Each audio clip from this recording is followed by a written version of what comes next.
আচ্ছা, আমরা যখনই পর্দা শব্দটা শুনি আমাদের মাথায় কার ছবি ভেসে ওঠে? নিশ্চয় একজন নারীর, তাই না? বোরকা, হিজাব বা নিকাবের কথা মনে পড়ে। কিন্তু আপনি কি জানেন, মহান আল্লাহ তাআলা পবিত্র কুরআনে নারীর আগে পুরুষকে পর্দা করার নির্দেশ দিয়েছেন।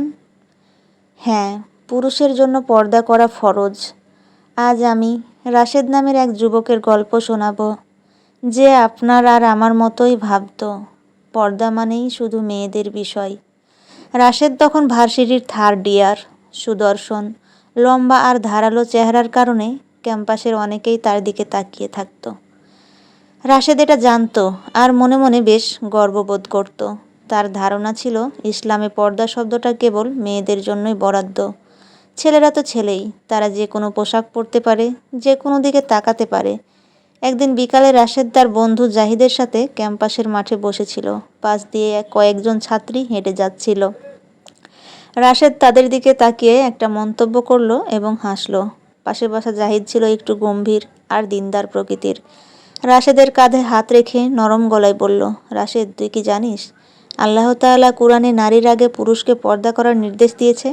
রাশেদ অবাক হয়ে হাসল। কি বলিস? পুরুষ আবার কিভাবে পর্দা করবে? আমি কি বোরকা পরবো নাকি? জাহেদ পকেট থেকে মোবাইলটা বের করে সূরা নূরের 30 নম্বর আয়াতটি বের করলো। তারপর শান্ত স্বরে অনুবাদ শোনালো। মমিন পুরুষদের বলো, তারা যেন তাদের দৃষ্টি সংযত রাখে এবং তাদের লজ্জাস্থানের হেফাজত করে। জাহিদ বলতে লাগলো, ভাই, পুরুষের পর্দা শুরু হয় তার চোখ থেকে। রাস্তাঘাটে কোনো নারীর দিকে প্রথম নজর হঠাৎ পড়ে গেলে সেটা ক্ষমার যোগ্য, কিন্তু দ্বিতীয়বার ইচ্ছাকৃত তাকানো কবিরা গুনাহ। রাসূলুল্লাহ সাল্লাল্লাহু আলাইহি সাল্লাম বলেছেন, চোখের জেনা হলো অন্যায় দৃষ্টিপাত করা। সহিহ মুসলিম হাদিস। আমরা ভাবি শুধু মেয়েরাই পর্দা করবে, অথচ নিজেরা চোখের জেনা করে বেড়াই। রাশেদের কথাটি বুকে তীরের মতো বিঁধল। সে কোনো উত্তর দিতে পারল না। এর কিছুদিন পর রাতে একটা লোকাল বাসে করে বাড়ি ফিরছিল।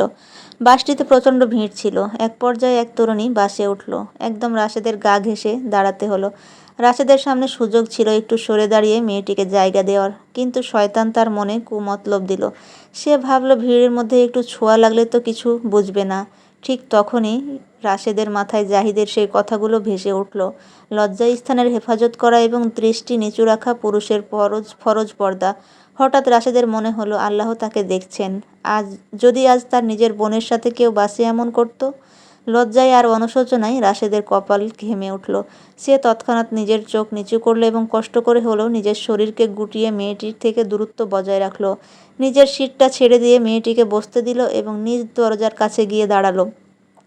সেদিন বাসের ভিড়ে নিজের ভিতরে উপলব্ধি করতে পারল যে শান্তি পেয়েছিল সে কখনোই অনুভব করেনি।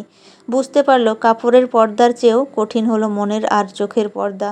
বাড়ি ফিরে রাশেদ আয়নার সামনে দাঁড়ালো। আজ তার নিজেকে পবিত্র মনে হলো।